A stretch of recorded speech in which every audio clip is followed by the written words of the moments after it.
diciendo adiós y terminará. Bueno, seguimos aquí en Saludarte. El 14 de febrero se considera como el Día Mundial de la Epilepsia.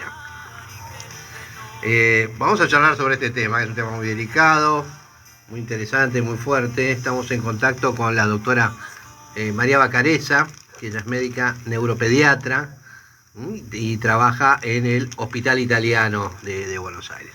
Doctora Vacarezza, ¿nos está escuchando? Sí, ¿qué tal? Ahí está, mucho gusto. Acá la doctora Carmen Vázquez, doctor Marcelo Bull, les damos la bienvenida a nuestro programa. Y a ver, un poquito para nuestros oyentes, ¿nos podría definir un poquito qué es la epilepsia? Bueno, la epilepsia es una enfermedad frecuente, se da más o menos aproximadamente en el 1% de la población, más frecuente en niños y en adultos mayores de 60 a 65 años, y es la reiteración de crisis epilépticas. Esto pueden ser convulsiones, que es lo que la gente más frecuentemente detecta, pero a veces hay otras manifestaciones, como pueden ser, por ejemplo, las ausencias.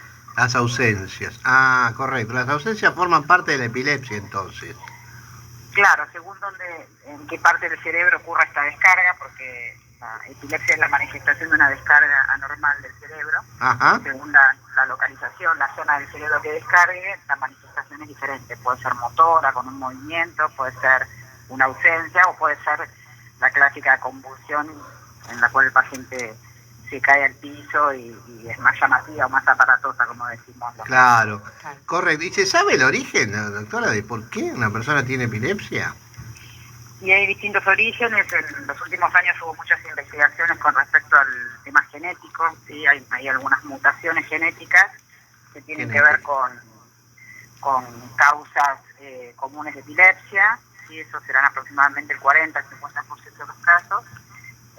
Y después hay causas que son, por ejemplo, un tumor puede dar una epilepsia, un accidente cerebrovascular puede dar una epilepsia, una malformación cerebral desde nacimiento también. Correcto. A ver, en los chiquitos a veces hacen convulsiones por fiebre. ¿Eso se considera una epilepsia también? No, eso es el 3 a 5% de los niños frente a un cuadro febril, el cerebro se manifiesta con una convulsión. Eso se llama convulsión febril, ¿sí? Es un cuadro benigno, que tiene una edad, aparece más o menos entre los 6 meses y un año, y a los 5 años desaparece. Ahora, hay un pequeño porcentaje de esos niños, sí, que si hacen convulsiones muy largas o muy prolongadas, es más probable que tenga epilepsia. Claro. Bueno, es decir que existe un riesgo entonces en esos chiquitos de en algún momento desarrollar una epilepsia. Nos ha dicho que más o menos el 1% de la población. Es decir que es mucho. Es mucho. El diagnóstico es aparentemente sencillo, o necesita estudios importantes para hacerlo, doctora. No, la presentación de dos crisis epilépticas diferidas en el tiempo, por ejemplo, un paciente hace una crisis hoy, otra dentro de un mes, sin haber tenido, no sé, un golpe en la cabeza en ese momento, o una meningitis, no sé, algo que se lo esté provocando. Se llaman crisis no provocadas, esas. Por tener dos, ya está el diagnóstico de epilepsia. Uno estudia con un electroencefalograma para ver qué tipo de epilepsia es, o con una resonancia para entender la causa. Claro. Ya con la presencia de dos crisis es el diagnóstico de epilepsia. Con dos crisis alcanza. Eso está bueno esto, saber que no necesitamos tener tiempos de crisis, sino con dos ya lo consideramos una epilepsia. ¿Y cómo dos cositas? Primero la parte médica, después la parte social, digamos. Médicamente, ¿tenemos buenos tratamientos para la epilepsia, para mejorarla, para curarla? ¿Cómo nos manejamos? Para evitar las crisis, claro.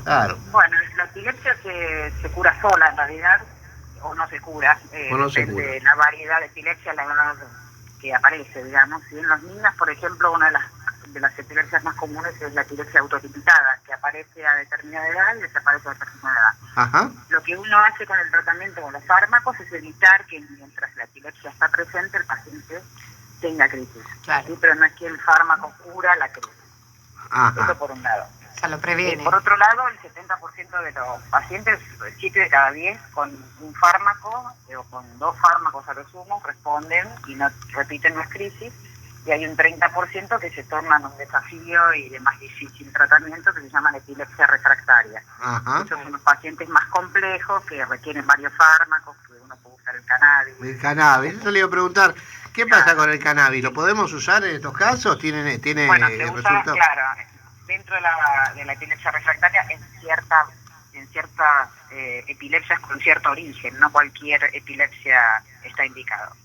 Después hay una terapia, que es la terapia cetogénica, que es una dieta especial, alta en grasas, que también está probada desde hace 100 años que funciona. O sea, son distintas alternativas que los neurólogos tenemos para ofrecer a los pacientes. Y digamos que con eso paramos, pero una curación definitiva a lo mejor es espontánea, digamos. Sola. Claro. Si aparece es espontánea, exactamente. No se ha inventado todavía, no se ha diseñado una medicación que cure la epilepsia, sino que simplemente la controla mientras está presente. Si el cuadro es benigno, se va a curar sola.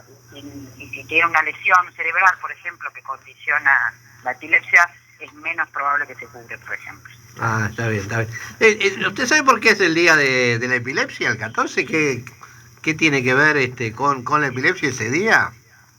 En realidad hay muchos días de la epilepsia a lo largo del año. En realidad es el segundo lunes de febrero. Este año coincidió con San Valentín. Ah, correcto.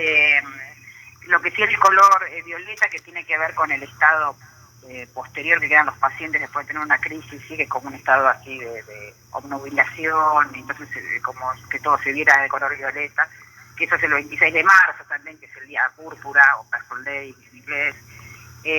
Pero en realidad lo que se busca es desmitificar, o sea, a nosotros nos sirve mucho esto de estas entrevistas, porque es un poco sacar el mito, ¿no? Las enfermedades mentales o las enfermedades neurológicas tienen todo un mito alrededor y un estigma bueno, de hecho yo hace 25 años que soy neuróloga y al principio los padres de mis pacientes no avisaban en la escuela, por ejemplo, que sus hijos tengan epilepsia por el miedo a la discriminación o la estigmatización. Eso ya prácticamente no existe. Por suerte. Y tiene que ver con, gracias a ustedes también, que nos ayudan a difundir que esto es algo frecuente, que nos puede tocar a cualquier persona y que bien controlado y bien llevado tiene una calidad de vida normal. A ver, doctora, y ahora vamos a un poco a la parte social, ¿no?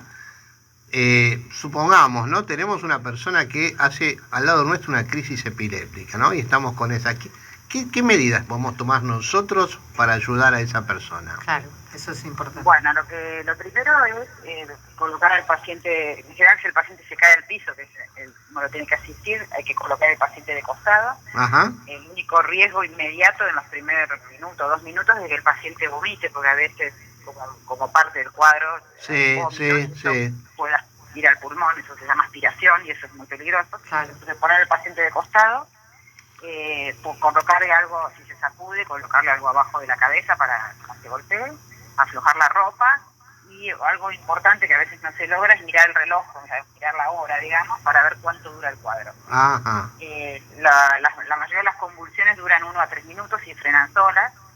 Si dura más de 2-3 minutos, conviene llamar a una ambulancia, o si es un niño que es fácil de trasladar, levantarlo y llevarlo en auto a una emergencia. Entonces, hay que meter los dedos en la boca, no se tragan la lengua. No hace falta, eso es importante. No hay que tocarle porque hay un viejo mito que dice el epiléptico se puede tragar la lengua.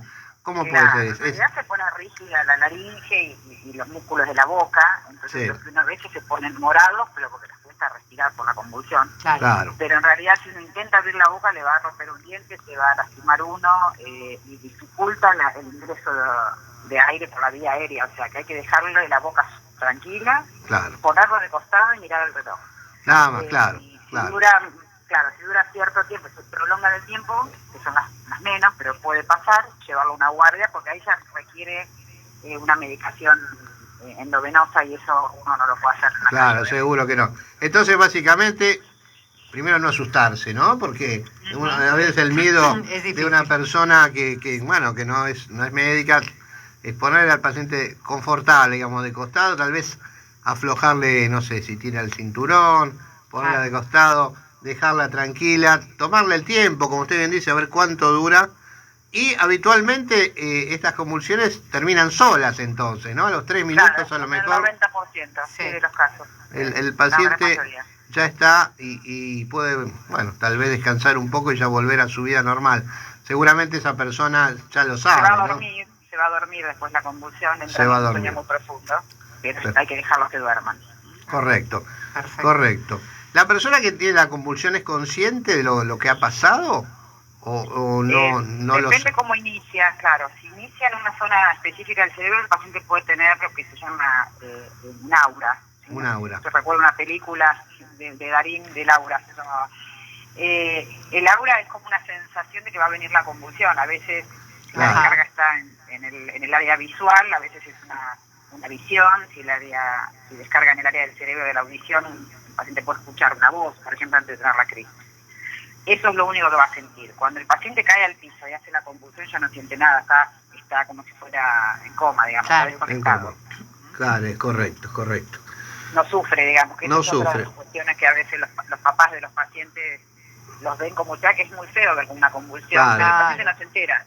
No se entera, acuerda no de nada. ¿Y puede haber alguna secuela después de tantas de tener convulsiones? ¿Alguna secuela Solo las neurológica? convulsiones muy largas, en las que duran más de 15, 20 minutos, por eso si a los 3, 4 minutos no cede, hay que llevarlo a una Hay que guardia. llevarlo a una Claro, guardia, claro. claro, correcto, correcto. Pero no se puede morir de una convulsión corta ni dejarlo una Ah, convulsión. bien eso, ¿eh?